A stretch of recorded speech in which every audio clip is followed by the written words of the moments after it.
कि हम्म। दिमाग में मेरे ये था कि 1 साल बाद ये एग्जाम मेरा क्लियर होगा, तो मैं लगाऊंगा। और वहां लिखा था मैंने कि एक अंत और एक शुरुआत, लाइक कि स्टूडेंट लाइफ का अंत होगा और ऑफिसर बनने की शुरुआत होगी। उस टाइम पे मुझे ये पता नहीं था कि जर्नी इतनी लंबी चलेगी। सेकेंड अटेम्प्ट में ऐसा चेंज करा कि 128 नंबर आ गए, 97 उसमें आ गए, लेकिन इंटरव्यू में कम रह गए। वो क्या रीज़न था, इंटरव्यू में क्यों कम रह गए? टॉपर्स के वीडियो देखे, क्या कौन से बुक सेफर करनी चाहिए, क्या क्या रिसोर्सेज फॉलो करनी चाहिए, और मैं पढ़ने बैठ गया बिल्कुल। मैंने ये नहीं देखा कि पीवाईक्यूज क्या है, किस तरीके से क्वेश्चंस आते हैं। लाइक अगर उस टाइम पे मुझे ये पता होता कि स्टैंडर्ड ऑफ क्वेश्चंस क्या होते हैं, तो मैं बुक्स को उस तरीके से पढ़ता। एक चीज़ जो मेरे को अंकुर तुम्हारी लाइफ से पता चलती है, इट इज़ कि hard work is equal to success. ये यूपीएससी का आई गेस मंत्रा नहीं है, राइट? तो जैसे पेपर 1 हो रहा है, जिस टाइप का डिफिकल्टी लेवल बढ़ता जा रहा है, तो उसके अकॉर्डिंग अगर हम देखें तो पेपर 2 बहुत बड़ा डिसाइडिंग फैक्टर होता है रैंक लाने में। करंट अफेयर सारा पीआईबी से आ रहा है, तो मैं न्यूज़पेपर पढ़ूँ क्यों? तो शिफ्ट आ जाता है दिमाग में कि आपको लिखना किस तरीके से, तो आप इस तरीके से खुद ही अपने आंसर्स को मल्टीपल एरियाज में डिवाइड कर लेते हो और बहुत ज्यादा सही तरीके से स्ट्रक्चर्ड वे में आप आंसर्स लिख पाते हो सर। क्योंकि लेट सपोज यस। करो कि अगर पेरेंट्स ही प्रेशर बनाने लग जाएंगे अपने बच्चे के ऊपर, तो बच्चे के अंदर अगर काबिलियत होगी भी, वो सिलेक्ट होने वाला भी होगा, तो वो गिव अप कर देगा। कई बार बिलीव होता नहीं, कई बार लगता है मैं सपने में ही हूँ, कल एग्जाम है आज पढ़ाई करना है, तो कई बार ये भी सोच के डर हो जाता है दिमाग में सर। जो 2027 का अटेम्प्ट देने वाला पहला बच्चा है, अभी जस्ट वीडियो ही देख रहा है, उसको 5 ऐसी कौन सी एडवाइस दोगे कि बेटे ये कर लो, हो जाएगा? So welcome everyone. तो आज की जो कन्वर्सेशन है, it will be slightly different, थोड़ी सी अलग होगी। ये वैसी नहीं होगी कि हमारा स्टूडेंट सेलेक्ट हुआ है, इसने क्या क्या बुक स्ट्रैटेजी फॉलो करी, क्या क्या इसकी स्ट्रैटेजी थी, क्या टाइम टेबल था, क्या हमारा कोर्स लिया। It will be not like that.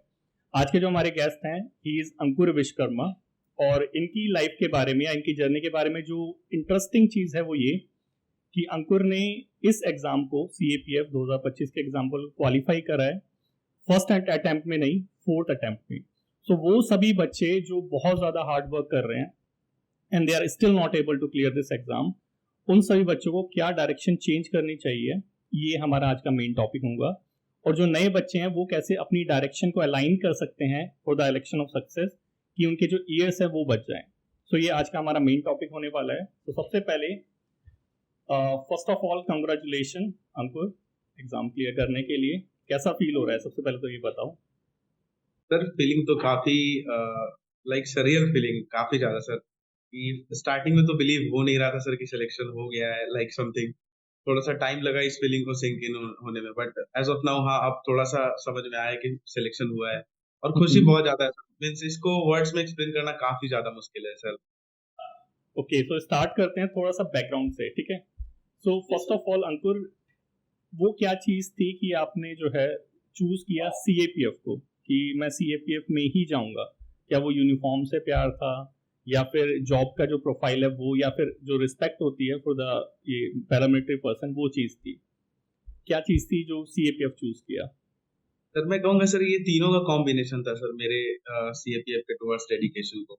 अगर सबसे पहला इंस्पिरेशन देखे तो सर स्टार्टिंग से मुझे था कि मुझे किसी भी यूनिफॉर्म सर्विसेज में जाना है।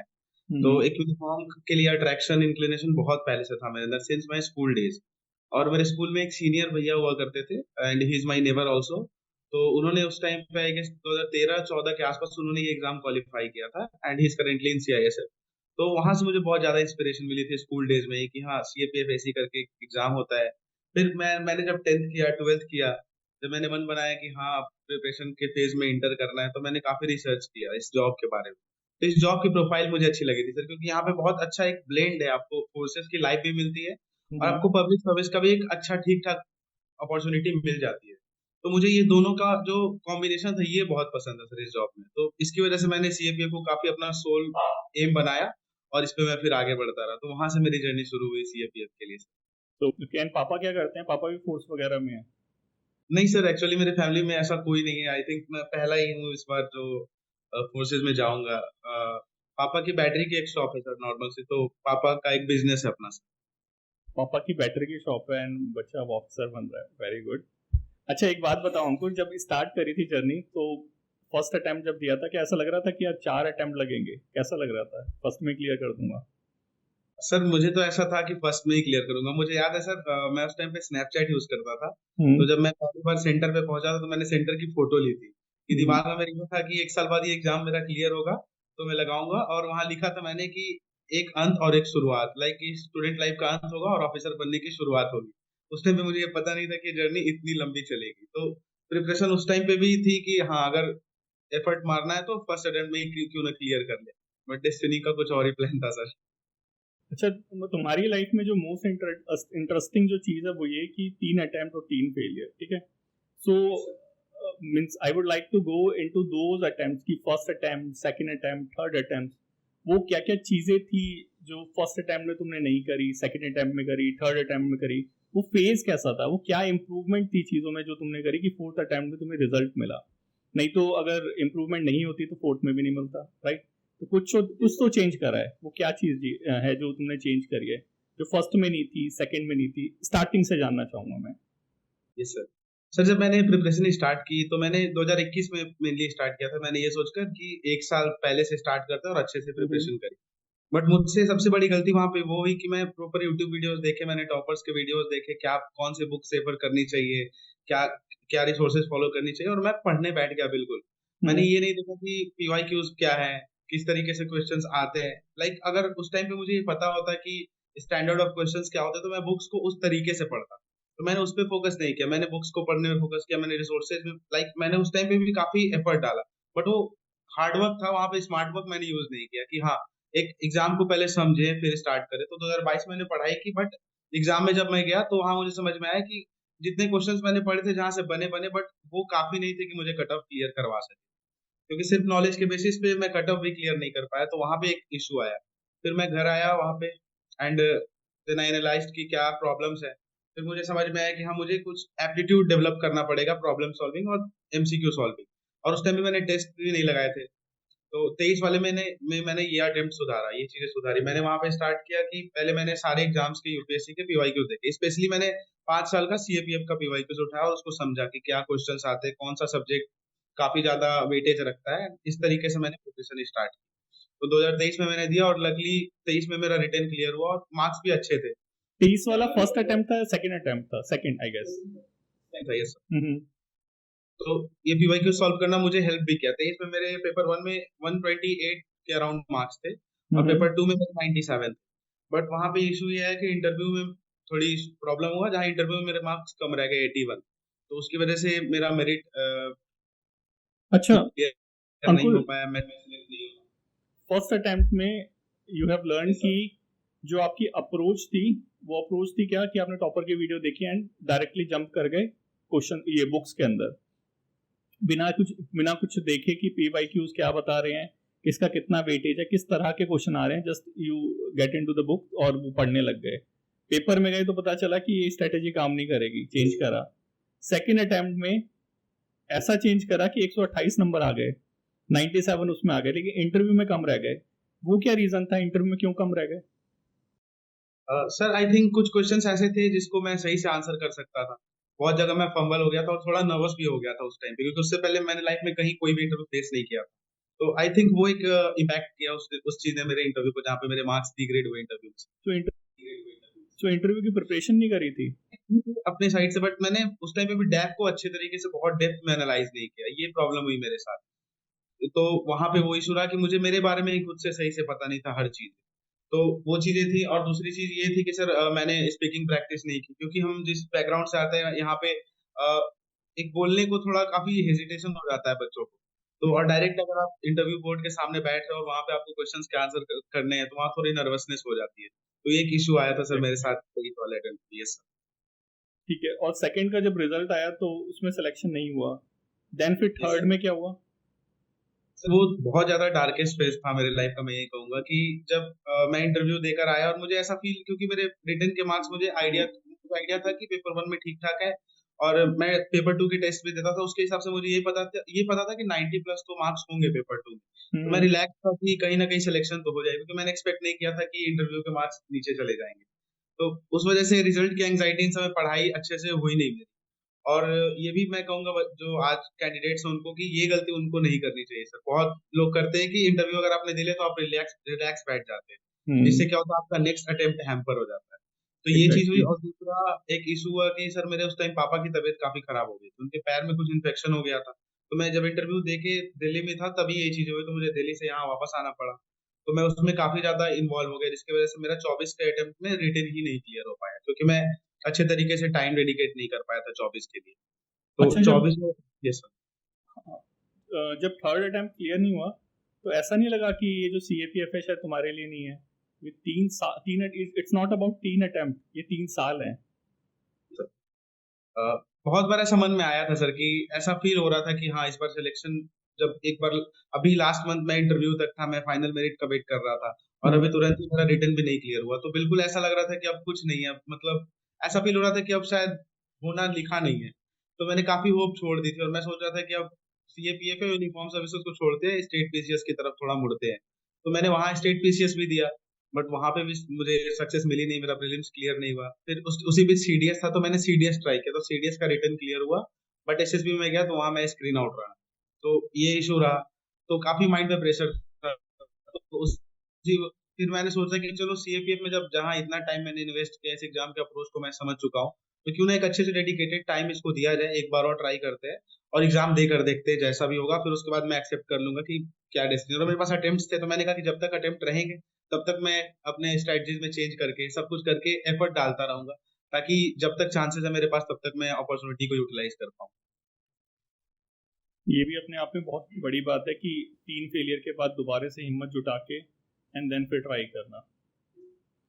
सो एक चीज जो मेरे को अंकुर तुम्हारी लाइफ से पता चलती है, इट इज कि hard work is equal to success. ये UPSC का आई गेस मंत्रा नहीं है, राइट? इसमें अपने आप नहीं, को यस सर, ये रिकैलिब्रेट करना पड़ता है, दोबारा दोबारा देखना पड़ता है कि डायरेक्शन कौन सी है, राइट? So yes sir. वो सबसे बड़ी मिस्टेक, क्योंकि कंसिस्टेंट, आई गेस कि तुम कंसिस्टेंट तो थे, कंसिस्टेंट थे या नहीं थे, पहले ये बताओ। And sir most of the times yes sir. What is consistency in your language? Consistency कहते किसको है? सर आई बिलीव कंसिस्टेंसी वो चीज है कि अगर आप प्रिपरेशन कर रहे हो तो एक डेफिनेट टाइम के हिसाब से आप उस चीज में लगे रहो, आप उस चीज को छोड़ो नहीं। ऐसा नहीं हो कि आप वीक में आप 2 दिन पढ़ रहे हो फिर 4 दिन नहीं पढ़ो, आप एक दिन 10 घंटे पढ़ लो और अगले दिन आप 2 घंटे भी ना पढ़ पाओ। इससे बेटर है कि आप 4 घंटे या 6 घंटे पढ़ो, बट आप रेगुलर पढ़ो। तो आई बिलीव ये कंसिस्टेंसी मेरे हिसाब से है सर, प्रिपरेशन के अकॉर्डिंग सर। अच्छा अंकुर, मेरे को बताओ कि लेट्स से सबसे जो एकदम डीमोटिवेटेड वाला दिन, की रिजल्ट आया, रिजल्ट के बाद नंबर नहीं आया थर्ड अटेम्प्ट में, ठीक है, वो वाला टाइम, और ऐसा लगा कि यार मैंने लास्ट टाइम इंटरव्यू दिया था and this time I was not able to clear, ये रिटर्न ही नहीं क्लियर हो रहा। जब तब डीमोटिवेटेड थे, तब कितने घंटे दिए थे पढ़ाई को? कंसिस्टेंसी तो वहां पता चलती है। यस सर, उस टाइम पे तो मैंने सर थोड़ा ब्रेक ही ले लिया था सर, कि मुझे ऐसा फील हो रहा था, बिल्कुल बहुत ज्यादा डिमोटिवेटेड था। तो मेरे फ्रेंड्स भी थे, फैमिली भी थी, पापा मम्मी ने भी समझाया कि कोई नहीं, लगे रहो, आज नहीं तो कल हो जाएगा, अगर इंटरव्यू तक पहुंचे हो तो शायद कुछ लिखा है कहीं ना कहीं। और फ्रेंड्स ने भी काफी मुझे समझाया, तो मैं लगा था, बट स्टार्टिंग में उसके बाद मैंने एग्जाम पर 1 मंथ का ब्रेक ले लिया था सर। तो वहां से फिर मैंने आगे बढ़ा, फिर थोड़ा टाइम लेकर स्ट्रेटेजाइज किया मैंने अपनी स्ट्रेटजी को, और देन उसके बाद आगे बढ़ा सर। मींस ब्रेक लेना is not a part of कि गिव अप कर दिया हम, यस मतलब सर। वो जो करेज होता है उसको सम अप कर रहे थे एंड अगेन, क्योंकि UPSC की journey is like a journey of life, life बन जाती है। चलो ठीक। सो अंकुर, अब बात करते हैं प्रिपरेशन स्ट्रेटेजी पे, जो CAPF 2027 के बच्चे होने वाले हैं। So most of the students are confused कि पेपर 1 कंप्लीट करना है, पेपर 1 कंप्लीट करना है और पेपर 2 के लिए टाइम नहीं मिलता। सो आप अपने टाइम को कैसे यूटिलाइज करते थे कि पेपर 1 की भी प्रिपरेशन हो रही है और पेपर 2 की भी प्रिपरेशन हो रही है? क्योंकि सबसे बड़ा चैलेंज है दोनों को मैनेज करना है, राइट? Yes sir. सर यही सबसे बड़ी गलती होती है सर, कि मोस्ट ऑफ द स्टूडेंट्स सोचते हैं कि पेपर 1 पे पूरा फोकस कर दें, बट अगर आप देखें सर तो पेपर 2 भी एक बहुत बड़ा चंक है इस प्रिपरेशन का, और मार्क्स भी बहुत ज्यादा डिसाइडिंग होते हैं पेपर 2 से भी।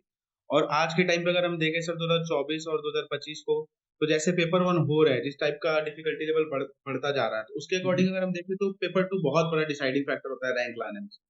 तो आपको उतनी टाइम डेडिकेट करनी चाहिए। अगर सर मैं अपनी बताऊं तो मैं जैसे अगर 4 घंटे GS पेपर 1 पे देता था, तो 3 घंटे के अराउंड पेपर 2 में भी देता था, क्योंकि उसके अलग अलग पोर्शन है। आपको daily paper 2 almost sir, yes sir. Means daily prepare करते थे पेपर 2 के लिए? नहीं सर, पेपर 2 के लिए मैंने प्रैक्टिस के लिए भी टाइम रखा था, क्योंकि स्टार्टिंग अटेम्प्ट में मैंने ज्यादा टाइम दिया, उसके बाद क्योंकि मुझे आइडिया हो गया था और मेरा पेपर 2 स्ट्रॉन्ग सेक्शन था, तो ग्रेजुअली मैंने फिर उसमें टाइम डिक्रीज किया। क्योंकि बहुतों का सर पेपर 2 काफी डिफिकल्ट सेक्शन होता है, ज्यादा लोग पेपर 1 में कंफर्टेबल होते हैं, बट पेपर 2 टफ होता है। बट ये मेरे साथ उल्टा कंडीशन था सर। तो ये इस तरीके से था। तो मैं यही कहूंगा कि आपको पेपर 2 में टाइम इक्वली अलॉट करना चाहिए, या फिर नहीं भी तो इतना करना चाहिए कि आप उस जो मार्क्स प्रोपोर्शन है उस पेपर का उसके साथ जस्टिस कर पाओ। ओके। सो एक चीज और कि जो नया बच्चा है, आपने बताया कि पेपर 2 के लिए भी डेडिकेटेड टाइम देना है, ऐसा नहीं है कि सिर्फ पेपर 1 को ही सारा दिन देना है। और बच्चे पेपर 1 को देते हैं क्योंकि दे फील कंफर्टेबल कि पढ़ने में मजा आता है। सो रिवीजन की इंपॉर्टेंस, मॉक टेस्ट की इंपॉर्टेंस, पीवाईक्यू की इंपॉर्टेंस, इन तीनों चीजों को अगर प्रायोरिटाइज करें तो किस चीज को आप फर्स्ट रखेंगे, सेकंड एंड देन थर्ड, या तीनों चीजों की वैल्यू क्या है for the paper 1? I think अगर पेपर 1 को कंसीडर करें तो सबसे ज्यादा इंपॉर्टेंट पीवाईक्यूज है, क्योंकि वहां से आपको एक गाइडिंग फैक्टर मिलता है कि आपको किस लाइंस पे प्रिपेयर करना है। अगर आप किसी सब्जेक्ट को उठा रहे हो, अगर साइंस अगर मैं पढ़ना स्टार्ट करता हूँ, बायो स्टार्ट करता हूँ, तो पहले मुझे पता होना चाहिए कि बायो में किस एरिया से ज्यादा क्वेश्चन आ रहे हैं और बायो में कितने क्वेश्चन आ रहे हैं। तो उस तरीके से मैं वहां तैयारी करूंगा। और अगर मैं बुक्स पढ़ रहा हूँ, I am studying class 9th और क्लास 10th एनसीईआरटी, तो मुझे कौन से एरिया इस पे ज्यादा फोकस करने की जरूरत है। तो अगर इस पीवाईक्यू के थ्रू आप करोगे तो आपका एक बेसिक एक डायरेक्शन में प्रिपरेशन आपकी होगी सर। एंड देन अच्छा ऑनवर्ड्स, यस सर। अंकुर, पीवाईक्यू पीवाईक्यू एनालाइज करना बहुत बार सुनते हैं, बट एक्चुअली करते कैसे हैं एनालाइज? तुमने कैसे करा था एनालाइज? मतलब क्या कि पढ़ो उसे एंड फाइंड आउट कि कहाँ से आ रखा है क्वेश्चन, दैट्स ऑल, या यही यही चीज होता है क्या पीवाईक्यू एनालाइज करना, या कुछ और होता है? सर इसमें और भी काफी चीजें जो मैं किया करता था पर्सनली। जब मैं पीवाईक्यू सॉल्व करता था तो मैं सब्जेक्ट वाइज करता था, बट एनालिसिस में ईयर वाइज करता था। उससे फायदा ये होता था कि एक सब्जेक्ट वाइज क्वेश्चंस का डिस्ट्रीब्यूशन सही से समझ में आता है आपको कि ईयर वाइज किस सब्जेक्ट पे कितना ज्यादा फोकस किया जा रहा है। दूसरा कि किस ईयर किस टॉपिक से क्वेश्चन आए उस सब्जेक्ट के। और तीसरी चीज ये होती है कि आपको ये पता चलता है कई बार बहुत सारे फैक्ट्स यूपीएससी के क्वेश्चंस में रहते हैं जो आपके ओरिजिनल सोर्सेज में नहीं होते। तो आप वहां से अपने कंटेंट को इनरिच करते हो, और कोई पर्टिकुलर टॉपिक है जो आपके बुक में नहीं है, तो वहां अगर वो पीवाईक्यूज में आ गया तो आपको वो चीज प्रिपेयर करने हैं। क्योंकि अगर कुछ ऐसे टॉपिक्स होते हैं जो यूपीएससी के पिछले किसी अदर एग्जाम में वो आए हैं, तो आगे वो डिटेल्ड वे में नेक्स्ट एग्जाम में वो पूछे जाते हैं। जैसे सस्टेनेबल डेवलपमेंट गोल से रिलेटेड भी क्वेश्चन आते हैं। तो एक मल्टी डायमेंशनल पॉवर्टी इंडेक्स का क्वेश्चन था सर जो 23 में आया था, और उसके बाद 24 के अदर सारे एग्जाम पे यूपीएससी के वो रिपीट होने लगा था। तो आप जब पीवाई को एनालाइज करते हो तो आपको पता चलता है कि हाँ, ये एक की एरिया है जिससे अभी पहले क्वेश्चंस नहीं पूछे गए थे, बट अब ये क्वेश्चंस आ रहे हैं। तो आप इस तरीके से एक एक्स्ट्रा एज ले लेते हो कुछ एक क्वेश्चंस का। ये चीज इस तरीके से आप पीवाईक्यूज एनालाइज कर सकते हैं। ये बेसिक ये होता है, और इसमें आप फर्दर एड ऑन भी करते रहते हैं अदर टेक्निक्स। तो वहां से आपको समझ में आया कि पीवाईक्यू को आप कैसे यूटिलाइज करें। जब आप मल्टीपल पीवाईक्यूज एनालाइज कर लेते हो तो आप स्टेटमेंट्स एलिमिनेट करना समझ जाते हो। फिर वहां से आपको समझ में आता है कि कौन सा मेड अप स्टेटमेंट है, कौन सा रियल है। तो ये भी एप्टीट्यूड आपका साथ में डेवलप होता जाता है। तो ये सारे बेनिफिट्स मिलते हैं सर पीवाईक्यू से। अच्छा, एक पीवाईक्यू की बात करें, क्योंकि फर्स्ट प्रेफरेंस में आपने पीवाईक्यू को रखा है रिवीजन मॉक उसमें, तो पीवाईक्यू में कौन कौन से क्वेश्चन एनालाइज करे? सिर्फ सीएपीएफ के, या सीएससी के भी, एनडीए के भी, या सीडीएस, किस किस के एनालाइज करे थे? कहाँ तक इन पीवाईक्यूज का दायरा कहाँ तक फैलाए? जब मैं सॉल्व कर रहा था सर थ्रू द पीवाईक्यूज, तो मैंने 3 एग्जाम्स को ज्यादा मेनली फोकस किया था। सबसे पहले तो सीएपीएफ तो एटमोस्ट था, देन उसके बाद फिजिक्स के क्वेश्चंस को मैंने सॉल्व किया था, एंड सीआईएसएफ एलडीसीई का एक पेपर होता है सर उसके क्वेश्चंस को, क्योंकि ये तीनों एग्जाम्स के क्वेश्चंस काफी ज्यादा ओवरलैपिंग होते हैं और कई बार थीम्स भी एक ही ईयर में काफी ज्यादा रिपीट होते हैं। तो अगर मैं हर एग्जाम के 5 साल की पीवाईक्यूज एनालाइज करने की कोशिश करता था, और अगर वो नहीं हो पाता था, तो एटलीस्ट अगर मैं जिस साल सीएपीएफ देने जा रहा हूँ तो उस साल जितने भी यूपीएससी के पेपर्स हुए उनको काफी इन डेप्थ एनालाइज करता था। जैसे कंबाइंड जियो साइंटिस्ट भी उसमें मैं ऐड कर लेता था, एनडीए के क्वेश्चंस भी ऐड कर लेता था, जिससे मुझे पता चल जाए कि जिस ईयर यूपीएससी अलग पेपर ले रही है, डिफरेंट पेपर्स ले रही है, तो इस ईयर यूपीएससी का फोकस किन सब्जेक्ट्स पे है, किन टॉपिक्स पे है। वहां से एक मुझे करंट अफेयर्स के भी की एरियाज का आइडिया लग जाता था, और सब्जेक्ट के भी मेन टॉपिक्स का आइडिया लग जाता था, जिसको मैं थॉरोली प्रिपेयर करके जाता था, और ये बेनिफिट होता भी था। और कई बार सेम डिफरेंट एग्जाम्स में क्वेश्चंस भी काफी रिपीट हो जाते थे, और अगर मेरे पास टाइम है तो मैं फिर बैक ईयर में भी जाता था, और ऐसे धीरे धीरे करके मैं खुद को मूव करता था। अच्छा अंकुर, ये एक तो हो गया, लेट से आपने बोला कि लेट से इस साल जैसे सीएससी का पैटर्न चेंज होता हुआ दिखाई दिया, सीएपीएफ में भी हमें ये चीज दिखाई दी, तो ऐसी चीजें जब होती थी तो आप क्या करते थे कि पूरे ईयर के डिफरेंट जो भी हुए हैं यूपीएससी के पेपर सबको एनालाइज करते थे, तो फिर अदर सब्जेक्ट्स के लिए टाइम कैसे मिलता था रिवीजन वगैरह करने के लिए? सर रिवीजन इसको मैंने टाइम वाइज डिवाइड करके रखा था। जैसे अगर एक, क्योंकि मेरे साथ क्या था सर, क्योंकि मैंने बताया फर्स्ट अटेम्प्ट में मैं पीवाईक्यूज एनालाइज नहीं कर पाया, तो उस समय तो जीएस अच्छे से प्रिपेयर कर रखा था, मेरे नोट्स बने हुए थे। तो रिवीजन में फिर मुझे ज़्यादा टाइम लगता नहीं था क्योंकि मैंने ऑलरेडी इन चीज़ों को पढ़ रखा था। तो मैं इसके साथ ज़्यादा टाइम डेडिकेट करता था पीवाईक्यू। और अगर मुझे रिवीजन में किसी सब्जेक्ट में ज़्यादा टाइम लग भी रहा है तो मैंने फिर सैटरडे संडे को कंप्लीटली डेडिकेट कर दिया था कि आज मैं इस एग्जाम के पीवाईक्यूज लगाऊंगा और फिर उसको पूरे वीक एनालाइज करूंगा। टाइम भले लगता था बट उसमें आपको आउटपुट अच्छा मिलता है। तो ऐसा नहीं है कि आप एक पेपर उठाओ और आप एक ही दिन में एनालाइज कर लो। मैं संडे को अगर अगर मैं सीएपीएफ 2026 दिन मैंने दिया तो मैं 25 वाले क्वेश्चंस को संडे को अटेम्प्ट करता और उसके बाद पूरे वीक उसको ग्रेजुअली एनालाइज करता। तो पर डे मैं 2-2.5 घंटे निकाल लेता था। एंड देन इस तरीके से अगर आप 6 दिन एनालाइज कर रहे हो पेपर को तो आपको अच्छे खासे टाइम मिल जाता है पेपर को मतलब एक एनालाइज। पेपर को पूरे वीक एनालाइज करते थे? Yes sir. गुड। सो अच्छा, अभी एक चीज बोली थी कि मैंने नोट्स बना रखे थे। तो मतलब क्या कि सारे सब्जेक्ट्स के नोट्स बना रखे थे या क्या? नोट्स की स्ट्रेटेजी क्या है? नोट्स बनाने चाहिए? मेरा कहना है कि अगर बहुत सारी चीजें ऐसी होती है जो आपको लास्ट मिनट में रिवीजन करने में प्रॉब्लम होगी तो उसकी आपको नोट्स बनाने चाहिए। सबसे पहले तो अगर आप सब्जेक्ट वाइज बना रहे हो तो हर सब्जेक्ट की नहीं बना सकते। जो मैंने फील किया, मैंने अगर लक्ष्मीकांत पढ़ा तो मैं लक्ष्मीकांत के नोट्स बनाने बनाने भी जाऊँ तो उसका कोई आउटपुट नहीं मिलेगा। मैं उसी बुक्स में हाईलाइट कर लेता था। बट जैसे हिस्ट्री है सर, तो हिस्ट्री अगर मैं थीम्स पढ़ रहा हूँ वहाँ पे तो मुझे कुछ उसमें ऐड ऑन करना है क्योंकि वहाँ पे कुछ नई चीजें हैं क्वेश्चन से, क्योंकि हिस्ट्री बहुत ज्यादा वास्ट है। अगर यूपीएससी में कोई स्टेटमेंट बेस्ड क्वेश्चन है तो वहाँ पे कुछ नए फैक्ट्स मिल जाते हैं। तो मैंने उसके लिए नोट्स बना रखे थे जहाँ पे मैं उनको ऐड ऑन करता था। साइंस के लिए मैंने बना रखे थे क्योंकि साइंस काफी ज्यादा एक मैक्सिमम वेटेज वाला सब्जेक्ट है, तो उसके लिए मैंने बना रखे थे ताकि जब मैं लास्ट टाइम रिवाइज करने जाऊँ एग्जाम के 1 दिन 2 दिन पहले तो मुझे ज्यादा टाइम ना लगे रिवाइज करने। अदरवाइज काफी चीजें जैसे ज्योग्राफी हो गया उसके कुछ डायग्राम्स इन सबको ताकि मैं समझ पाऊँ, इनके नोट्स थे। अदरवाइज मैं एनसीईआरटी में या फिर बुक्स के मार्जिन में ही चीजें मेंशन कर देता था वहां पे ही, ताकि जब मैं रिवाइज करूँ तो वहां पे ही रीड करूँ। मतलब नोट्स बनाने हैं लेकिन दिमाग से, ये ऐसा सर नहीं कि काफी ब्लाइंडली बना रहे हो। और डिजिटल नोट्स और या फिर हार्ड कॉपी वाले नोट्स? सर स्टार्टिंग में तो मैं हार्ड कॉपी से ही बनाता था। बट 2024 में मैंने टैब खरीदा था तो उसके बाद मैं दोनों का कॉम्बिनेशन यूज करता था कि डिजिटल भी कभी बना लिया, कभी हार्ड कॉपी बना लिया। क्योंकि जब नया नया टैब आया था तो उस समय मुझे सॉफ्ट कॉपी ये डिजिटल बनाना काफी अच्छा लगता था, तो मैं फिर उधर शिफ्ट हो गया था। जैसे मैंने डिजिटल में इंटरव्यू के एडिट करना आसान होता है ना? Yes sir, yes. जैसे डैप एनालिसिस के लिए मैंने बनाया था तो मेरे पूरे नोट्स डिजिटल ही है जहाँ पे मैं कुछ ऐड ऑन कर रहा हूँ। मॉक इंटरव्यू देने गया, कुछ नए क्वेश्चंस मिले तो मैंने वहाँ ऐड कर दिया, कुछ हम्म। Current affairs based. तो ये भी एक अच्छा फैक्टर होता है डिजिटल नोट्स बनाने का। क्योंकि ये, और उसके बाद मॉक टेस्ट का कैसे करते थे? अटेंड करते थे या फिर सिर्फ पीवाईक्यू से काम चला लेते थे? सर स्टार्टिंग अटेम्प्ट्स में मैंने अपने मॉक टेस्ट लगाए थे, बट उसके बाद मैं पूरी तरीके से पीवाईक्यू पे ही शिफ्ट हो गया था। लास्ट 2 अटेम्प्ट्स में मैंने पीवाईक्यूज को ही पूरा डेडिकेशन दिया था सर। मींस की जो लास्ट 2 अटेम्प्ट्स है उसमें मॉक टेस्ट ही नहीं लगाए? यस सर, उस टाइम मैंने नहीं सीरियसली? लगाया। Yes sir. वैसे मैं ये सजेस्ट नहीं करूंगा सबको क्योंकि सर ये काफी ज्यादा पर्सन टू पर्सन डिपेंड करता है। क्योंकि मुझे एक आइडिया हो गया था कि मुझे टाइम मैनेज कैसे करना है, अपने कौन से मेरे स्ट्रॉन्ग सब्जेक्ट्स हैं, किस क्वेश्चंस को मुझे छोड़ना चाहिए। तो ये चीज मुझे आइडिया हो गई थी। जो मेनली आप मॉक टेस्ट इसलिए लगाते हो कि ताकि आप अपने अप्रोच को समझ सको। क्योंकि मैंने स्टार्टिंग में सीखा था कि मार्क्स काफी ज्यादा मैटर वहां पे नहीं करते। तो मैंने यस सर, तो उस तरीके से मैंने पीवाईक्यू पे ही खुद को काफी ज्यादा शिफ्ट कर लिया। मीन्स अगर मैंने अप्रोच समझ लिया अपनी तो मेरे को ये मॉक टेस्ट लगाने की जरूरत नहीं है, पीवाईक्यू जो है वो इनफ है। टू एन एक्सटेंट आप कर सकते हो अगर आपको पता है कि आपका आपका वीक एरिया क्या है, आपका स्ट्रॉन्ग एरिया क्या है, तो फिर आप पीवाईक्यूज के थ्रू भी अपने प्रिपरेशन को पॉलिश कर सकते हो।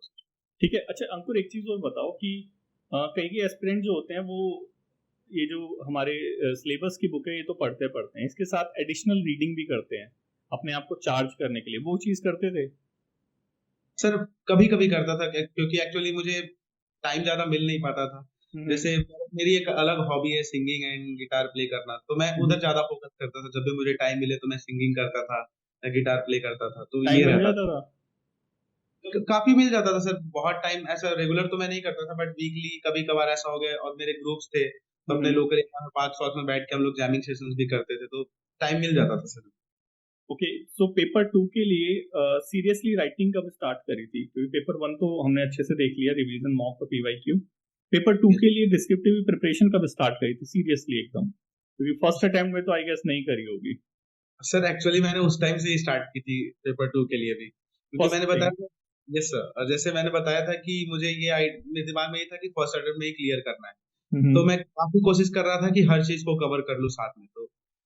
तो मैंने राइटिंग स्टार्ट की थी वहां उस टाइम पे भी, बट एक्चुअली मेरा पेपर 1 क्लियर नहीं हुआ जिसकी वजह से पेपर 2 चेक नहीं हुए। फिर मैंने जब नेक्स्ट अटेम्प्ट की प्रिपरेशन की तो उसमें और भी चेंजेस किए। फिर मैंने पेपर 2 के लिए भी पीवाईक्यूज देखे, एरियाज आइडेंटिफाई की किन एरियाज से क्वेश्चंस आते हैं, और वहां से फिर मैंने करंट अफेयर से कुछ कुछ नोट्स और कंटेंट वहां ऐड ऑन किया, और जिसको मैं अपने आंसर्स में यूज करना स्टार्ट किया। तो मैंने 23 अपने 2023 वाले अटेम्प्ट से फिर रेगुलर आंसर राइटिंग स्टार्ट किया, जो कि मैं रोज एक आंसर लिखता था सर। जैसे आज ऐसे लिखता हूँ तो कल आर्ग्यूमेंट, परसों रिपोर्ट, और इसको रिपीट करता था।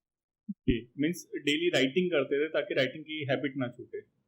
Yes sir. अच्छा अंकुर, एक चीज और बताओ कि जो फर्स्ट अटेम्प्ट वाली राइटिंग थी और जो फोर्थ अटेम्प्ट वाली राइटिंग थी, इट मींस कि जो फर्स्ट अटेम्प्ट में अंकुर था और जो फोर्थ अटेम्प्ट में अंकुर था इन पेपर 2, उसमें क्या डिफरेंस था? कितना इंप्रूव हुआ, कितना परसेंटेज की अगर बात करें तो? काफी, मैं कहूंगा सर, कंप्लीट चेंज आया सर उस टाइम से, क्योंकि उस टाइम पे एक लैंग्वेज जो लिखना होता है वो काफी ज्यादा चाइल्डिश लगता था मुझे। बट ग्रेजुअली जब मैं पढ़ता गया, न्यूज़पेपर रीडिंग करता गया, तो एक एक तरीका डेवलप हो गया मेरे माइंड में, और लिखने का तरीका भी सर काफी ज्यादा इनहेंस हुआ। क्योंकि सर जब आप कंटिन्यूअस न्यूज़पेपर पढ़ते हो या प्रैक्टिस करते हो, तो आपको समझ में आता है कि क्या कीवर्ड्स आप अपने आंसर्स में यूज कर सकते हो। तो जहां आप एक सेंटेंसेस में उस पर्टिकुलर कंटेंट को आप डिफाइन करोगे, वहां आप एक मीन्स कीवर्ड से आप डिफाइन कर सकते हो अपने आंसर्स को। तो इस तरीके से आप अपने कंटेंट को मिनिमाइज करके काफी अच्छे से प्रेजेंट कर सकते हो। तो ग्रेजुअली ये बहुत ज्यादा चेंज आया मेरे आंसर राइटिंग में। अच्छा अंकुर, एक चीज और कि स्पेशली जो सीएपीएफ वाले बच्चे हैं वो न्यूज़पेपर को अवॉइड करना चाहते हैं। वो बोलते हैं करंट अफेयर सारा पीआईबी से आ रहा है तो मैं न्यूज़पेपर पढूं क्यों? ठीक है, तो न्यूज़पेपर की क्या इंपॉर्टेंस है? बहुत सारे बच्चे इसको जो है अवॉइड करना चाहते हैं क्योंकि न्यूज़पेपर बहुत ज्यादा टाइम भी ले लेता है जब रीड करने बैठते हैं। तो तुम्हारे लिए क्या इंपॉर्टेंस थी न्यूज़पेपर की? सर मैं बिलीव करता हूँ कि सर ऑल्दो अब तो करंट अफेयर्स ये सच है कि काफी ज्यादा पीवाईबी सेंट्रिक हो गए, बट अगर आपको पेपर 2 में कंटेंट लिखने हैं तो ऑब्वियसली आपको वो राइटिंग स्टाइल सीखना पड़ेगा। और वो आप सीखोगे कहाँ से? तो वो न्यूज़पेपर के जो एडिटोरियल्स होते हैं वो आपको बहुत अच्छा गाइड करते हैं। आप जब रेगुलरली कुछ न्यूज़पेपर के एडिटोरियल जब पढ़ना स्टार्ट करोगे, 2 मंथ 3 मंथ जब जब पढ़ोगे, तो आपको समझ में आएगा कि आपके राइटिंग स्टाइल में काफी एक बड़ा चेंज आने लगा है, क्योंकि आप उस टाइप के वर्ड्स यूज करने लगते हो। तो इस तरीके से बहुत ज्यादा आपके राइटिंग में इनहेंसमेंट होता है सर। तो मैं कहूंगा आप रोज भी नहीं तो वीकली एक दो दिन गैप करके, नॉट बिकॉज कि आपको पेपर 1 का करंट अफेयर्स कवर करना है, बट खुद के राइटिंग स्किल को सुधारने के लिए आप पेपर पढ़े, मैं ये सजेस्ट करूंगा। मीन्स कि अगर अल्टरनेटिव डेज में भी पढ़ते हैं तो चल जाएगा काम, राइट? यस सर, क्योंकि आपको स्किल डेवलप करना है सर राइटिंग की, तो राइटिंग की स्किल तभी डेवलप होगी जब आप लिखी हुई चीजों को पढ़ोगे, उनको समझोगे। क्योंकि अगर मैं देखो सर, तो आंसर्स जिस तरीके से एक एडिटोरियल लिखा आता है, उसी बेसिस पे आपको आंसर्स एसेज लिखने होते हैं। जैसे एडिटोरियल में एक एसे इंट्रो होता है, देन उसकी बॉडीज होती है, कुछ उसके प्रोज बताते हैं, कुछ कॉन्स बताते हैं, वे फॉरवर्ड होता है, कंक्लूजन होता है। जब आप ये कंटिन्यूअस पढ़ते जाते हो, तो ये आपके माइंड में एक शिफ्ट आ जाता है दिमाग में कि आपको लिखना किस तरीके से। तो आप इस तरीके से खुद ही अपने आंसर्स को मल्टीपल एरियाज में डिवाइड कर लेते हो, और बहुत ज्यादा सही तरीके से स्ट्रक्चर्ड वे में आप आंसर्स लिख पाते हो सर। क्योंकि एडिटोरियल अपने आप में ऐसे राइटिंग ही है देखा जाए तो। ओके अंकुर, लेट्स सपोज करो कोई स्टूडेंट है and he wants to ask you कि सर आई नो कि कंटेंट क्या है, क्योंकि मैंने सारी बुक्स पढ़ रखी है, लक्ष्मीकांत, ज्योग्राफी, सब चीजें पढ़ रखी है, but I do not know कि sir how to write a good answer. तो क्या उसको आंसर करोगे? क्योंकि फर्स्ट अटेम्प्ट और फोर्थ अटेम्प्ट में तुमने बोला कि एकदम डिफरेंट अंकुर था, तो उसको क्या आंसर करोगे जो बोलता है कि सर मेरे को कंटेंट तो है लेकिन लिखना नहीं हो पा रहा? सर तो मैं यही कहूंगा कि उनको स्टार्ट करना पड़ेगा लिखना, क्योंकि मे बी स्टार्टिंग में वो अच्छा ना लिखा जाए, क्योंकि आपके हैंड और माइंड का कोऑर्डिनेशन नहीं बैठ पा रहा है। कई बार जब हम आंसर लिखते हैं सर, तो माइंड में बहुत कुछ सोच लेते हैं, और उसको वर्ड्स में हम लोग कन्वर्ट करके एक्सप्रेस नहीं कर पाते। और वो चीज तभी आएगी जब आप कंटिन्यूअस प्रैक्टिस करोगे, जब आपका माइंड और हाथ दोनों बिल्कुल साथ में काम करें, कि आप जो सोच रहे हो आप उसको बिल्कुल रेप्लिकेट कर पा रहे हो अपने आंसर्स में। तो ये चीज सर कांस्टेंट प्रैक्टिस से ही हो सकती है। तो आई वुड से कि आपको कंसिस्टेंटली प्रैक्टिस करते रहना होगा सर। मीन्स कि अंकुर बोल रहे हैं कि अगर गंदा भी लिख रहे हो तो लिखो उसे, वो अपने आप सुधर जाएगा, ठीक है? अंकुर जो फर्स्ट अटेम्प्ट में था वो गंदा लिखता था, बट फोर्थ अटेम्प्ट वाला अंकुर वाज वेरी डिफरेंट। तो वो हुआ कब कि अंकुर ने रेगुलरली प्रैक्टिस करी। तो गंदा लिखो लेकिन लिखो डेली, राइट?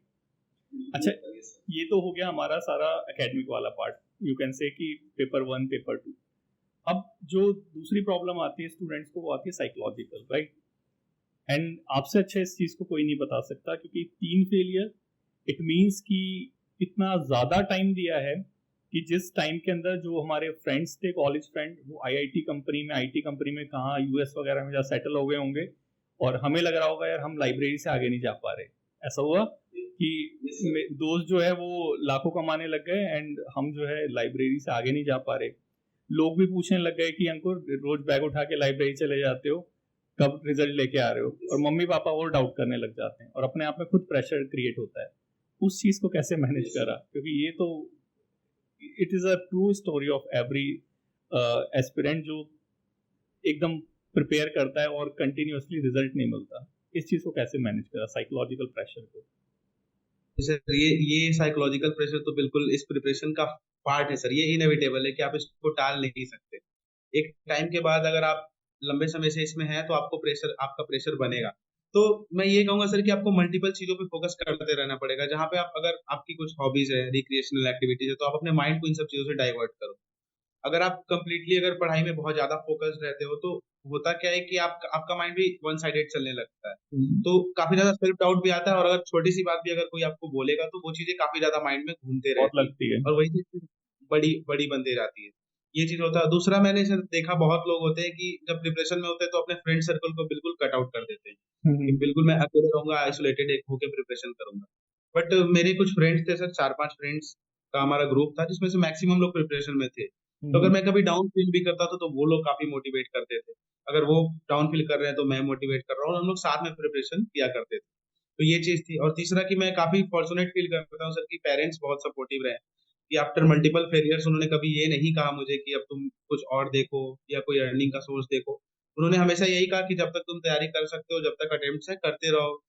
मतलब उन्होंने काफी मोटिवेट किया सर। तो आई थिंक आपका इन सब प्रेशर से निकलने का एक ही तरीका है कि अपने अपने माइंड को उस तरीके से ट्रेन करना पड़ेगा कि हाँ ठीक है, एक दिन सब सही हो जाएगा। ये चीजें तो होती है सर कि आपके फ्रेंड्स आगे बढ़ते हैं तो देखकर लगता है कि हमारा कुछ होगा या नहीं होगा, तो काफी ज्यादा एक सेल्फ डाउट आता है। तो इससे घबराना नहीं है सर। मैं यही कहूंगा कि एक प्रिपरेशन का फेज है, ये भी आपको स्ट्रांग बनना सिखा रहा है। ये भी आपको ये सिखा रहा है कि आपको अपने काम पे कैसे फोकस करना है। और अगर एक टाइम के लिए ऐसी फीलिंग आए तो आप उसके साथ उसको फेस करो, उससे भागो नहीं। क्योंकि ऐसा कई बार होता है कि हम उससे भागते हैं तो फिर वो चीज वापस लौट के आएगी। तो और ये मान के चलना आपको कि ये आना ही आना है, कितना भी आप मोटिवेटेड रह लो। अगर मैं पढ़ने बैठता था, 6 दिन पढ़ रहा हूँ, तो 2 दिन ऐसा आता था कि यार आज पढ़ने का मन नहीं है। आपको मोटिवेशन की ओर नहीं भागना है कि मन होगा तो ही पढ़ेंगे। आपके अच्छा, जब दिमाग में रखना है कि आपको मन नहीं होता था तो कैसे करते थे? मन नहीं है मेरा पढ़ने का, लाइब्रेरी चला गया, अब क्या करूं? सर उस दिन पहले मैं थोड़ा कम पढ़ता था, 1-2 घंटे कम कर लिया। खुद को दिमाग में रखना कि ठीक है थोड़ा सा पढ़ लेते फिर चले जाएंगे, और थोड़ा ब्रेक लेके फिर बैठ गए पढ़ने।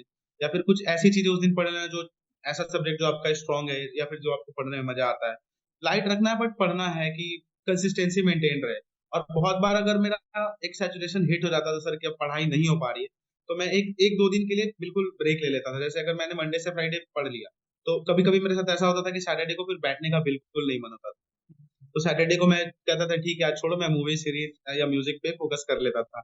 और फिर संडे आया तो संडे को मैंने जब संडे को भी नहीं पढ़ा, तो शाम होते होते खुद ही दिमाग में आने लगता है कि काफी ज्यादा ब्रेक हो गया है। तो खुद एक मोटिवेशन का काम करता है कि आप मंडे से फिर वापस से लग जाते हो पढ़ने, और वो लंबे टाइम तक चलता है। तो आपको एक बैलेंस बनाकर चलना होगा लाइफ में। और ये चीज आप तब कर सकते हो जब आपके एग्जाम में टाइम है। अगर एग्जाम बिल्कुल 1-2 मंथ सामने है तो आपको काफी कंसिस्टेंट रहना, वहां तो बिल्कुल आपको कंसिस्टेंसी बनाकर ही रखनी है कि हाँ टाइम ऑलरेडी बहुत कम होता है। तो यही स्ट्रेटजी रहती थी मेरी सर। मतलब कि एक हेल्थी ग्रुप रखो एंड कंसिस्टेंसी मेंटेन करनी है, लेकिन बीच बीच में ब्रेक लेते रहना है, एग्जॉस्ट नहीं होना, right? Yes sir, yes. And yes जो सर। सबसे मतलब मेरे को की चीज लगी, सबसे इंपॉर्टेंट चीज लगी, वो क्या कि पेरेंट्स का सपोर्ट था। लेट सपोज यस करो सर। कि अगर पेरेंट्स ही प्रेशर बनाने लग जाएंगे अपने बच्चे के ऊपर, तो बच्चे के अंदर अगर काबिलियत होगी भी, वो सिलेक्ट होने वाला भी होगा, तो वो गिव अप कर देगा। तो पेरेंट्स को डेफिनेटली बिल्कुल अपने यस। बच्चों को बहुत ज्यादा सपोर्ट करना चाहिए, राइट? अच्छा, अब मूव ऑन करते हैं न्यू एस्पिरेंट्स के ऊपर, ठीक है? क्योंकि यस हमने सर। जो ऑलरेडी जो एस्पिरेंट्स है जो तैयारी कर रहे हैं वो गिव अप, उनका तो सारा हमारा हो गया। अब जो न्यू एस्पिरेंट्स है उनके सामने जो दुविधा है, जो कह लो कि इस डिजिटल एज में, वो क्या कि हंड्रेड्स ऑफ बुक्स हैं मार्केट में। जो है राकेश बुक वाले पे चले जाओ या फिर कुमार बुक पे चले जाओ तो पूरा घर भर जाएगा, इतनी बुक्स हैं। हंड्रेड्स ऑफ बिल्कुल सर। पीडीएफ है, टेलीग्राम ग्रुप में लो, पीडीएफ पे डाउनलोड, पीडीएफ पे डाउनलोड, इतनी पीडीएफ हैं कि स्टोरेज भर जाएगा। इतने सारे यूट्यूब चैनल है, इतने सारे टेलीग्राम है, एंडलेस करंट अफेयर है। तो जो फर्स्ट अटेम्प्ट दे रहा है, जो 2027 का अटेम्प्ट देने वाला पहला बच्चा है, अभी जस्ट वीडियो ही देख रहा है, उसको 5 ऐसी कौन सी एडवाइस दोगे कि बेटे ये कर लो, हो जाएगा? Yes sir. ओके। तो 5। सबसे पहले मैं यस सर, सबसे पहली एडवाइस तो मैं यही दूंगा जो हम उतने देर से डिस्कस कर रहे थे सर, कि आपको पीवाईक्यूज को बिल्कुल इग्नोर नहीं करना है। कि पीवाईक्यूज आपकी गाइडिंग लाइट होगी। अगर आप पीवाईक्यूज के सहारे अगर तैयारी कर रहे हो, सब्जेक्ट्स को रिवाइज कर रहे हो, तो काफी ज्यादा फ्रूटफुल होगा और वही स्मार्ट वर्क होता है।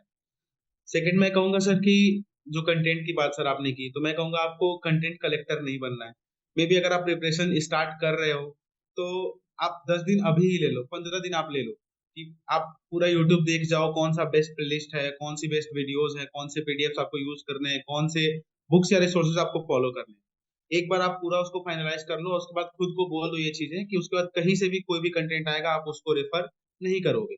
इससे क्या होगा, आप एक एक डायरेक्शन में आप अपनी तैयारी करोगे और काफी स्ट्रीमलाइन प्रिपरेशन आपकी होती रहेगी। तो अच्छा, ये चीज हो गया। एक यस चीज, सॉरी मैं इंटरप्ट कर रहा हूँ बीच में उनको। सर। आपने बोला कि जो है 15-20 दिन ले लो और डिसाइड कर लो कि ये जो है मेरे को स्टिक रहना है इस सिलेबस में, ये मेरी बुक है, ये मेरी पीडीएफ है जो मैं रेफर करूंगा, दैट्स इट। लेकिन यस ऐसा होता है कि कोई अट्रैक्टिव चीज आ जाती है मार्केट में और वो खूबसूरत से दिखने वाली बुक, उसमें जो पिक्टोरियल्स बने हुए, तो लगता है कि यार ये तो जो है वो है ब्लैक एंड व्हाइट है, इसमें मूव ऑन कर जाते हैं। फिर 10-15 दिन बाद देखते हैं, 1 महीने बाद दूसरी कोई बुक आ गई। इन सब चीजों में फंस जाते हैं, इनको रोके कैसे इन सब चीजों को? और ये होता ही होता है। सर, इसको रोकने का बस एक ही तरीका है कि आप एक्सेसिव किसी टेलीग्राम चैनल से ना जुड़े। ओवर जितनी आपकी यूज के लिए आप उतने ही चैनल्स में आप कनेक्टेड रहो, या फिर जो आपके रिसोर्सेज है आप उस पर स्टिक रहो। और तो उसको इस फॉलो नहीं तरीके करते तो घबराहट और होती है कि यार इसमें वो क्वेश्चन हो सकता है जो पेपर में आ जाए, फोमो तब क्रिएट क्या होने होगा? लगता है फिर। FOMO yes sir. क्रिएट हो जाता है। उस चीज को कैसे रोके? ये होता ही होता है सब बच्चों के साथ। इसको तो सेल्फ इसके लिए सर आपको सेल्फ कंट्रोल लाना पड़ेगा, कि सर अपने मेरे आपको अपने रिसोर्सेज पे एक कॉन्फिडेंस होना चाहिए।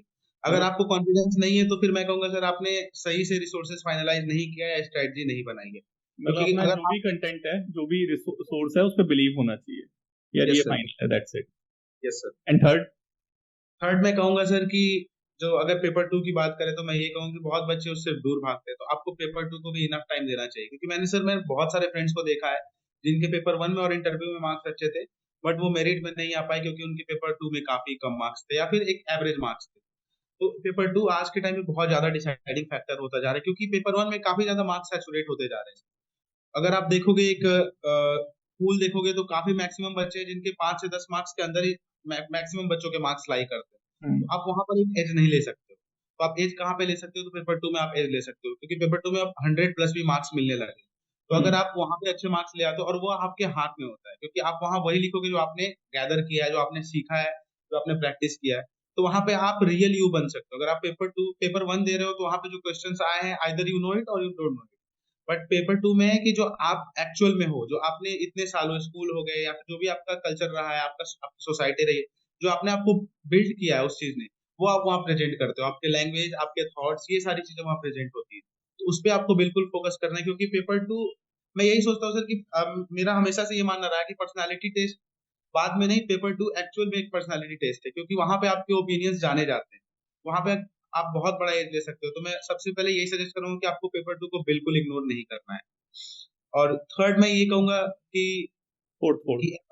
यस सर, थर्ड मैं ये समझाना चाहूंगा कि सर बहुत बार हम लोग ऐसा सोचते, जब मैं भी प्रिपरेशन में था तो मैं ये सोचता था कि आज मैंने रूटीन बनाया है कि कल से पढ़ूंगा, तो अब सब कुछ बिल्कुल लाइन से होगा और बिल्कुल अच्छे से होगा, कि कल मैं 8 घंटे सोचा था तो पढ़ लूंगा। पर रियलिटी ये है कि सर ऐसा कभी नहीं होता। तो अगर ऐसा नहीं होता, तो इससे डीमोटिवेट नहीं होना है कि हाँ, ये नहीं हो पाया, ये मैंने सोचा था और नहीं हो पाया, तो फिर नहीं पढ़ूंगा। आप अगर उस दिन 4 घंटे 6 घंटे भी दे रहे हो, तो वो आपके लिए एक अचीवमेंट है कि हाँ, आपने किया। आपको ग्रेजुअली इंप्रूवमेंट लाना है। आप कभी भी ओवरनाइट इंप्रूवमेंट या सक्सेस नहीं गेन कर सकते। तो आपको ग्रेजुअल प्रैक्टिस के साथ ही आप चीजों को इम्प्रूव कर सकते हो। तो ये चीज आपको माइंड में रखनी है। अच्छा, हमको रूटीन बनाते थे क्या? वो डायरी में लिखना, प्रॉपर शेड्यूलिंग करना, ये करूंगा। सर, मैं शेड्यूलिंग नहीं करता था, बट मेरे पास एक डायरी होती थी जहाँ पे मैं चीजों को मेंशन करता था कि हाँ, आज मुझे ये चीजें पढ़नी है। टाइमिंग का नहीं, मेरे टाइम में एक मेरे दिमाग में एक ब्रॉड फ्रेमवर्क रहता था कि इससे इस टाइम तक, इससे इस टाइम तक मैं पढ़ता हूँ। तो एग्जैक्ट टाइम नहीं, अगर आधा घंटा ऊपर नीचे भी है, तो मुझे पता है कि मैं 8 से 10 या 8 से 11 वाले विंडो में पढ़ाई करता हूँ। तो वो चीज मेरे माइंड में रहती थी। इससे क्या होता है, आपका माइंड उस टाइम तक रेडी रहता है कि आपको इस टाइम पे पढ़ना है। और मतलब दूसरा, अगर यस रूटीन का सर, 70% भी फॉलो कर लो तो खुश हो जाओ कि भाई हो गया। बिल्कुल बिल्कुल, अगर आप 70% भी कर लेते हो, तो आप बहुत बच्चों से आगे निकल जा रहे हो। And fifth last one? And fifth मैं यही कहूंगा सर कि आपको सोसाइटी से बिल्कुल कट आउट नहीं होना है, क्योंकि आपको कल को चल के सोसाइटी में ही रहना है, आपको वहीं पे सर्व करना है, तो आपको उनके साथ मिल के रहना है। और दूसरा कि कई बार लोग सोचते हैं कि फ्रेंड सर्कल हो गया आपका, वो लोग आप सही से नहीं मतलब आगे बढ़ सकते हो। तो मेरा मानना ये है कि आप अच्छे फ्रेंड्स चूज करो प्रिपरेशन डेज में, क्योंकि ये चीजें बहुत ज्यादा इंपॉर्टेंट है। क्योंकि प्रिपरेशन डेज में आपके साथ के जो लोग होते हैं, पीयर ग्रुप्स ही जो होते हैं, वही आपको एक्चुअल में समझते हैं और वही आपको मोटिवेट करते हैं। क्योंकि आप हमारी सोसाइटी में हम पेरेंट्स तक लेट लेट से जाते हैं, जब तक फ्रेंड्स मैटर सॉर्ट आउट कर चुके होते हैं। तो मैं यही कहूंगा कि आपको साथ में लेकर चलना, और एक सोसाइटल तब वहां पे आपका सोसाइटल प्रेशर भी कम रहेगा सर। तो मैं यही सोचता हूँ कि ये 5 मोस्ट इंपॉर्टेंट चीजें जो इसको आपको लेकर चलना चाहिए। ओके, ये तो हो गई जो करना चाहिए। अब 5 चीजें बताओ जो नए बच्चों को नहीं करनी चाहिए। Yes sir.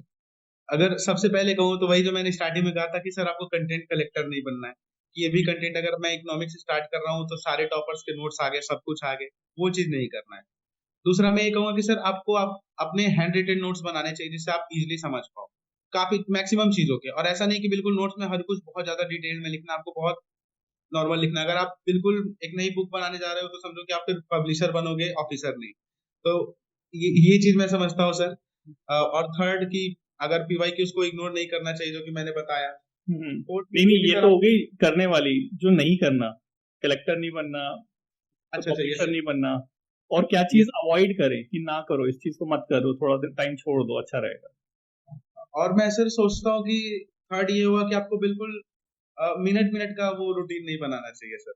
जैसे ठीक काफी लोग सोचते हैं कि 6:30 बजे उठना है, 7 बजे तक फिर पढ़ने बैठ जाना है। तो मेरा ये मानना है सर कि आपके माइंड में एक ब्रॉड फ्रेमवर्क होना चाहिए कि ये से ये जो पार्ट है दिन का, ये मेरे पढ़ने के लिए डेडिकेटेड है। तो वो चीज उसके बाद आप अगर 5-10 मिनट ऊपर नीचे भी हो तो आप पढ़ सकते हो। क्योंकि कई बार ऐसा होता है कि अगर आप सोचते हो 9 से 10 पढ़ना है और है। 9-5 अगर हो गया, तो आप सोचते हो कि अरे 5 मिनट में लेट हो गया, 9:30 से बैठते हैं। तो ये हम्म। फिर गलत हो जाता है। तो ये 3-4 चीजें हैं सर, जो मुझे लगता है ये चीज आपको नहीं करनी चाहिए, और आपको बिल्कुल टारगेटेड स्टडीज करनी चाहिए। बस यही मैं सोचता हूँ कि ये 4-5 मेन चीजें हैं सर। सो अच्छा, एक एक लास्ट क्वेश्चन अंकुर कि आपने ये बोला ना कि वो एकदम माइन्यूट टाइम टेबल नहीं बनाना चाहिए। टाइम टेबल था क्या आपका? कितने बजे लाइब्रेरी जाते थे, कितने बजे उठते थे, क्या था एक एक ब्रॉडली जैसे एवरेज में? सर एक्चुअली मैं घर पे प्रिपरेशन करता था। एक्चुअली अनफॉर्चुनेटली मेरे पास मेरा रूम था और काफी आइसोलेटेड था, तो मुझे डिस्टरबेंसेस नहीं होते थे। तो मेरा अच्छा, उठने का टाइम, घर पे रह के भी पढ़ाई हो सकती है क्या?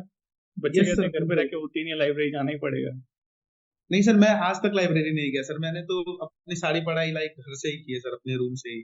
आज भी मेरा स्टडी टेबल है, वहीं पे मैं आज भी बैठ के पढ़ता हूँ, और कुछ कुछ एक्स्ट्रा चीजें करता हूँ वहीं पे। तो ये चीजें हैं। और अगर अच्छा, रूटीन की बात घर करें, पे अंकुर ऐसा नहीं होता था? घर पे अंकुर जो है पढ़ रहा है और अंकुर पढ़ते पढ़ते मम्मी बोली अंकुर यार मार्केट से जाके सब्जी लिया, ऐसा नहीं होता था? सर एक्चुअली वही मैंने कहा कि इस चीज में बहुत फॉर्चुनेट हूँ इस चीज में कि पेरेंट्स बहुत सपोर्टिव मिलते हैं। क्योंकि सर जब मैंने बताया कि पापा की तबीयत भी खराब थी, वो बेड पे थे, और वो तबीयत ऐसी खराब थी कि डॉक्टर ने कहा था कि पैर में इन्फेक्शन है, पैर काटना पड़ जाएगा।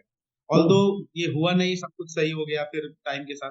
तो उस टाइम पे जब मैं मेरिट आउट हुआ और रिटर्न एग्जाम था मेरे सामने, तो उस टाइम पे पापा यही कहते थे कि तुम दुकान पे मत बैठो, तुम जाके पढ़ाई करो, दुकान देख लिया जाएगा जो भी रहेगा। तो कभी पापा ने या मम्मी ने कभी काम एक्स्ट्रा दिया नहीं पढ़ाई के अलावा सर। तो इस तो वजह से मुझे कभी डिस्टरबेंस हुई नहीं वो जो पढ़ने की। पीरियड रहा होगा वो तो बहुत टफ रहा होगा, क्योंकि फाइनेंशियली भी प्रॉब्लम आई ये होगी, सर, जब दुकान नहीं खुल रही है ये तो फिर सर, अर्निंग नहीं हो रही है। ये सर इसलिए मैंने कहा कि वो काफी एक डार्केस्ट फेज था। इस वजह से मैंने स्टार्टिंग में कहा था कि मेरिट आउट भी हुआ और घर पे भी प्रॉब्लम थी, एंड देन मेरा रिटर्न भी नहीं निकला था 24 वाला।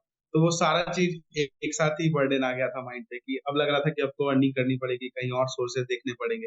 बट उस टाइम पे पेरेंट्स ही थे जिन्होंने मुझे समझाया कि ये this to shell pass, temporary है। कि ये, यस सर, कि तुम अपना मोटिवेशन मत हारो, तुम लगे रहो जो कर रहे हो, ये सब समय गुजर जाएगा, अच्छा समय आ जाएगा। तो वही एक अच्छा, मोटिवेशन बना रहा अब वो सारा समय गुजर गया, अब अच्छा समय आ गया।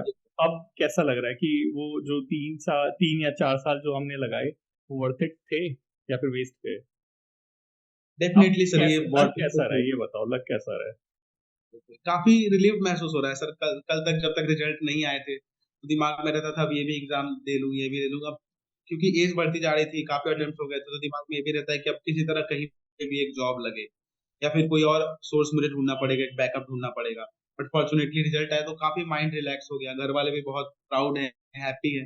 तो बहुत अच्छा लग रहा है सर। इस फीलिंग को बताया ही नहीं जा सकता कि सर कैसा फील कर रहे हैं। बस वही चीज है कि जो कई बार मैं सपने में सोचता था कि हाँ जब रिजल्ट आएगा तो ये चीजें होंगी, आज उसको जी रहा हूँ, तो काफी ग्रेटफुल हूँ सर हर किसी के लिए जो भी जर्नी में मेरे सपोर्टिव रहे, तो बस यही फीलिंग है सर काफी। तो मतलब कि जो खुली आंखों से सपना देखा था वो सच हो रहा है, yes right? Sir, actually yes sir, अभी भी कई कई बार बिलीव होता नहीं, कई बार लगता है मैं सपने में ही हूँ, कि कहीं अचानक से नींद खुल जाए और पता चले कि कल एग्जाम है, आज पढ़ाई करना है, तो कई बार ये भी सोच के डर हो जाता है दिमाग में सर। बट सीरियसली ऐसा भी होता है? कई बार होता है सर कि कहीं नींद ना खुल जाए।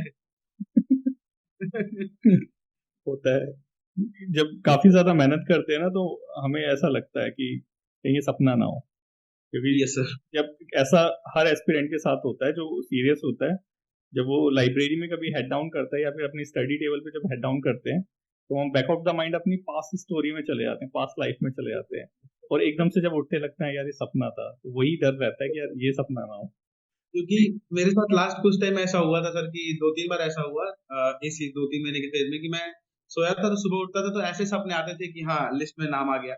कई बार मैंने खुद का रैंक भी याद है, मुझे याद है कि कई बार रैंक भी आया सपने में, मैं उस चीज को जी रहा हूँ। तो इसीलिए ऐसा फील होता है कि कहीं अभी तो उसका पार्ट तो नहीं, या फिर एक्चुअल में रियलिटी है, तो हो जाता है सर ये चीज।